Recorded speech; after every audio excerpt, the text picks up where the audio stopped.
السلام علیکم سر. وعلیکم السلام ورحمۃ اللہ وبرکاتہ. بہت شکریہ سر آپ کا، آپ نے وقت دیا.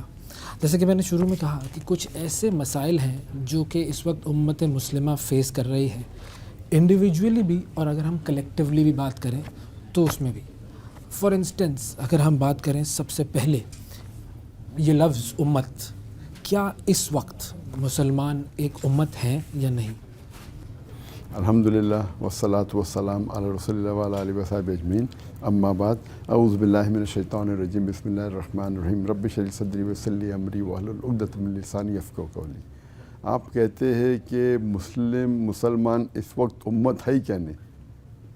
مسلمان کو عربی لفظ امت مطلب مسلمان سب ملا کے اسے امت کہتے ہیں. تو ہے کیا نہیں امت؟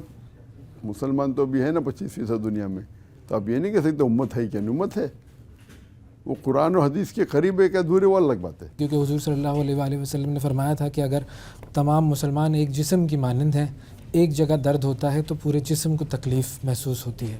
تو اس وقت ہم وہ چیز نہیں دیکھ رہے، especially in the case Palestine and the whole Middle East scenario.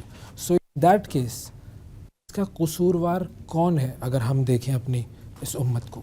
یہ قصوروار تو امت ہی ہے. ہم دیکھتے ہیں کہ جب خلفاء راشدین تھے، صحابہ تھے، بعد میں 8ویں صدی 9ویں صدی میں مسلمان ور آن دا ٹاپ. آج ہم دیکھتے ہیں کہ مسلمان سب جگہ پیٹے جا رہے، سب جگہ دے آر بینگ ٹارگیٹڈ، سب جگہ ان کو انسلٹ کیا جاتا ہے. اس کی وجہ ہے کہ ہم قرآن و حدیث سے دور گئے. اگر ہم پھر سے قرآن و حدیث پہ عمل کریں گے تو انشاءاللہ we will be on top of the world. اور قرآن و حدیث سے دور ہونے کے ساتھ ساتھ ہم دنیاوی علم سے بھی بہت دور ہو چکے ہیں. کیا یہ بھی ایک وجہ ہے؟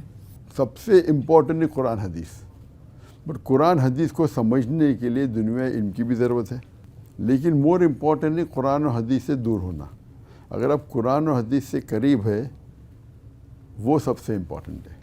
اور قرآن حدیث کو جیسا میں نے کہا کہ قرآن میں بھی لکھا ہے کہ آپ علم حاصل کرو، تو وہ تو ریکوائرمنٹ ہے. لیکن جو پہلے گائیڈنس قرآن مجید میں دی گئی تھی، اللہ تعالیٰ نے انسانیت کو اقرا پڑھو. اکثر مسلمان نہیں پڑھتے، اور پورا گائیڈنس ہے کہ اقرا بسم ربک الذی خلق، پڑھو اللہ کے نام سے جو خالق ہے. تو پڑھتے تو اللہ کے نام سے نہیں پڑھتے. تو پڑھنا ہے ضروری ہے، لیکن اللہ کے نام سے پڑھنا اور ضروری ہے. میں سمجھ نہیں پایا کہ اللہ کے نام سے پڑھنے کا مطلب کیا ہوگا؟ مطلب ہے وہ علم حاصل کرو جو آپ کو اللہ کے قریب لے کے جاتا ہے. اقرا بسم ربک الذی خلق، پڑھو اللہ کے نام سے. اللہ کے نام سے پڑھنا چاہیے. وہ علم اگر آپ کو اللہ کے قریب لے کے جاتا ہے تو وہ علم آپ کو اس دنیا میں بھی بینیفٹ کریں گے، آخرت میں بھی. جو علم آپ حاصل کرتے جو اللہ کے قریب نہیں لے کے جاتا ہے، اس دنیا میں شاید بینیفٹ نہیں کرے، آخرت میں تو یوز لیس ہے. تو ہمارا مین ٹارگیٹ رہنا چاہیے علم حاصل کرنے کے لیے آخرت. اللہ فرماتے اگر آپ دنیا چاہیں گے اللہ دنیا دیں گا، آخرت نہیں دیں گا. آخرت چاہیں گے تو آخرت بھی دیں گا، دنیا بھی دیں گا.